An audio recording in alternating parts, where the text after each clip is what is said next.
दोस्तों yes bank की बात करें तो हमारे सामने जून का शेयर होल्डिंग पैटर्न आ चुका है। रिजल्ट के पहले जो शेयर होल्डिंग पैटर्न है वो काफ़ी शानदार है। अब रिजल्ट भी हमारे सामने आने वाला है जिसके अंदर काफ़ी संभावना पॉजिटिव दिख रही है। यहाँ पे जो सबसे बड़ी बात है, एनएससी ने एक बड़ा फैसला किया है। यस बैंक के अलावा बहुत सारे ऐसे स्टॉक हैं जिनके लिए कुछ नियम में बदलाव किया है। इसका क्या निगेटिव असर पड़ सकता है यस बैंक पे, उसको समझने की कोशिश करेंगे। वैसे यस बैंक का स्टॉक पिछले साल भर में कोई खास नहीं दौड़ा है। अपनी ऊपरी प्राइस यानी 32 रुपये से स्टॉक काफ़ी नीचे है। क्या इस लेवल पे खरीदारी करनी चाहिए?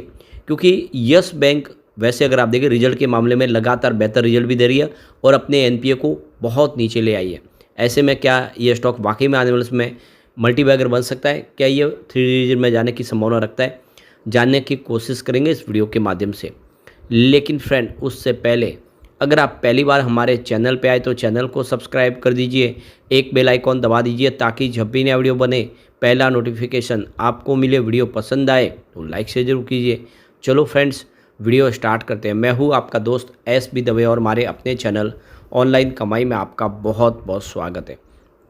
तो सबसे पहले यस बैंक के कारोबार की बात कर ले तो देख सकते हो कि फ्राइडे के दिन 25.89 पर स्टॉक की शुरुआत हुई, पॉजिटिव शुरुआत हुई। क्लोजिंग थी गुरुवार की 25.83 के आसपास।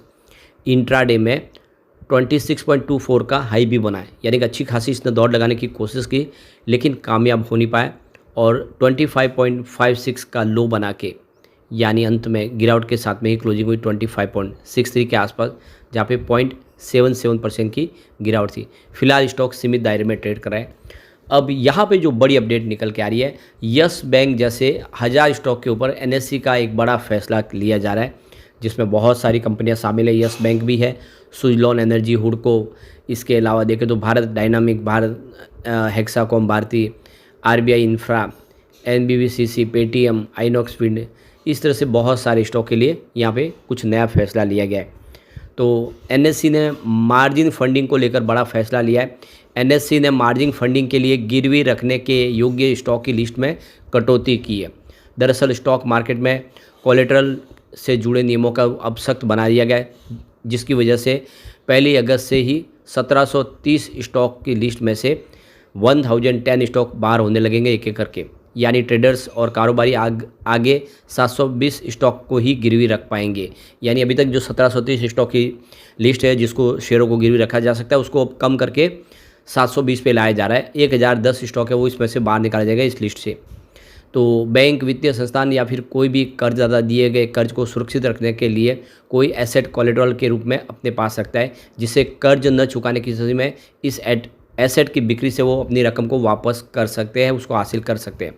तो जैसे कि घर है, प्लॉट, गाड़ी, गोल्ड, इस तरह से गिरवी रखा है तो उसी हिसाब से आपके पास अगर स्टॉक है तो आप उसको एसेट समझते हैं और फिर उसको गिरवी रख के उससे कर्ज ले सकते हैं। मार्जिन फंडिंग या मार्जिन ट्रेडिंग फैसिलिटीज में ब्रोकर शेयरों में ट्रेडिंग के लिए कारोबारी के पास पहले से रखे शेयरों के बदले छोटी अवधि का कर्ज ऑफर करते हैं। हालांकि यहाँ पे हर शेयर को गिरवी नहीं रखा जा सकता। फंडिंग से जुड़े जोखिमों को देखते हुए बाजार में इन शेयरों के लिए खास नियम बनाए रखे हैं। ये नियमों को पूरा करने वाले शेयरों को ही गिरवी रखकर पैसा पाया जा सकता है। यही नियम सख्त हुए जिससे लिस्ट में शामिल शेयरों की संख्या आने वाले समय काफ़ी तेज़ी से घटेगी। अब नए सर्कुलर के अनुसार सिर्फ ऐसे स्टॉक को ही कोलेटरल लिस्ट में शामिल किया जाएगा जहां बीते 6 महीनों के दौरान 99% सत्र में कारोबार देखने को मिला है और इनकी इम्पैक्ट क्रॉस यानी एक ट्रांजैक्शन पूरा करने की लागत 1 लाख के ऑर्डर साइज पर 0.1% से ज़्यादा न रही हो।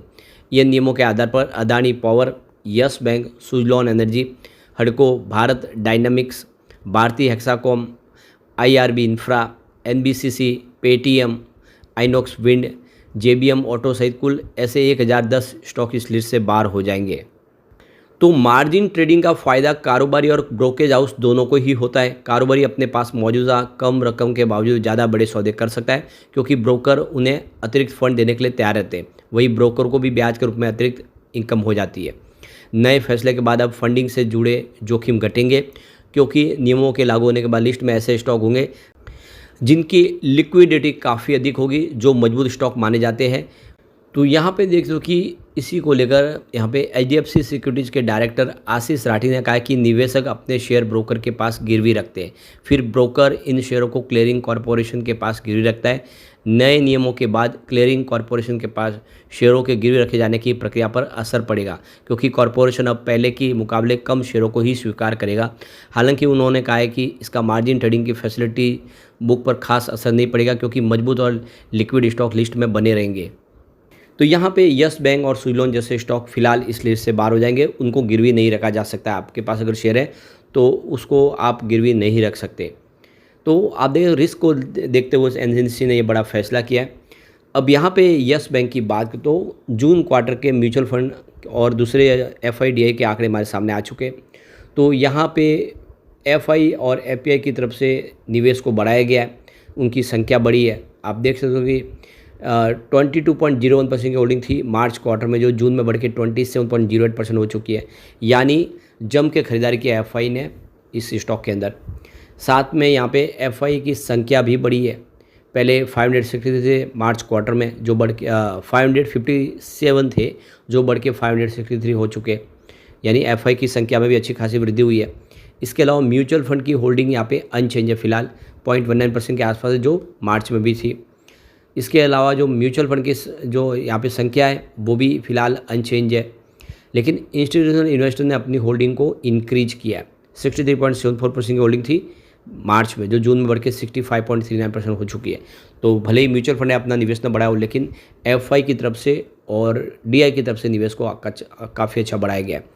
अब यहाँ पे होल्डिंग की बात कर ले तो देख सकते हैं म्यूचुअल फंड की 0.19% की होल्डिंग है, उनकी संख्या टोटल 15 है। फॉरेन पोर्टफोलियो इन्वेस्टर कैटेगरी 1 में देखें तो 10.79% की होल्डिंग है और उनकी संख्या लगभग 471 है। फॉरेन पोर्टफोलियो इन्वेस्टर कैटेगरी 2 में 0.24% की होल्डिंग है, उनकी संख्या 23 है। इसके अलावा बैंक की बात करें तो यहाँ पे अलग अलग 12 बैंकों ने निवेश किया हुआ है और उनका टोटल निवेश देखें तो 33.73% के आसपास है, जिसमें सबसे जो बड़ा निवेश है वो एसबीआई का है, 23.99% की होल्डिंग है उनकी। उसके बाद एचडीएफसी बैंक, जिनकी 2.75% की होल्डिंग है। आईसीआईसीआई बैंक लिमिटेड की भी 2.39% की यहाँ पे होल्डिंग है। कोटक महिंद्रा बैंक 1.21% की होल्डिंग है और एक्सिस बैंक लिमिटेड की भी 1.01% की होल्डिंग है। तो अभी बैंकों ने अपना निवेश बनाए रखा, किसी ने अपनी होल्डिंग अभी फिलहाल नहीं बेची है, जबकि लॉक इन पीरियड खुल चुका है। वो बेचना चाहे तो बेच सकते हैं, लेकिन बेच नहीं रहे।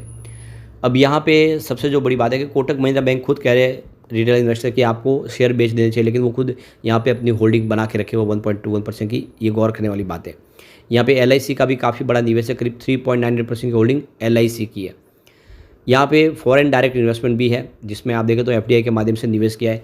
वरवेंदा होल्डिंग्स ने 9.20% की होल्डिंग ली हुई है और सीए बैस की इन्वेस्टमेंट है 6.84% का निवेश किया है। उनकी होल्डिंग भी उतनी ही थी, लगभग 10% के आसपास, लेकिन कुछ उन्होंने प्रॉफिट बुक कर लिया है। अभी फिलहाल जो 20% के आसपास निवेश है उसमें 16.05% का निवेश बचा हुआ है, उन्होंने निवेश किया हुआ है।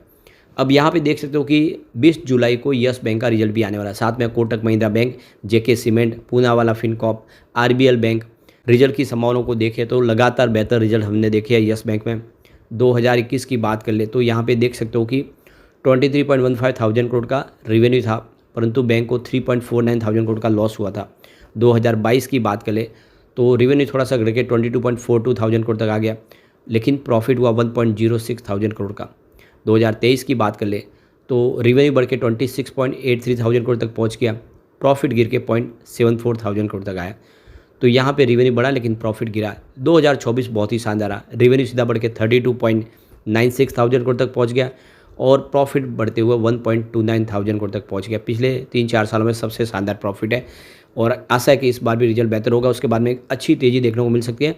वैसे बिना डरे लॉन्ग टर्म इन्वेस्टर के लिए निवेश का अच्छा मौका है, स्टॉक वाकई में आने वाले समय कमाल कर सकता है। लेकिन फ्रेंड, कोई भी इन्वेस्टमेंट करने से पहले अपने फाइनेंशियल एडवाइस बड़े ले ले या अपना खुद का रिसर्च करें, क्योंकि मैंने वीडियो आपके एजुकेशनल पर्पज़ के लिए ही बनाया। वीडियो पसंद आए तो लाइक शेयर जरूर कीजिए और चैनल को सब्सक्राइब कर दीजिए।